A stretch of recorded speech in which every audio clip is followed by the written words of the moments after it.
Kabar dari dunia pendidikan, pemirsa, pelaksanaan kurikulum Merdeka kini mulai diterapkan di sejumlah sekolah kota Palembang, khususnya SMP, dan salah satu SMP yang menerapkan kurikulum Merdeka ini ialah SMP Negeri 1 Palembang.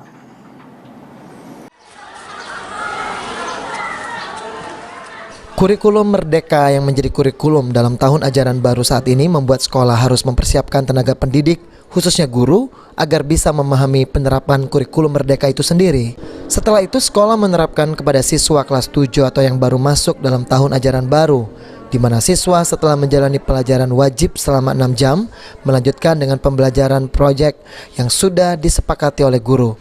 Sekolah dalam penerapan pembelajaran ini membagi menjadi sebuah kelompok dengan jumlah guru yang mengajar 3 orang per kelasnya.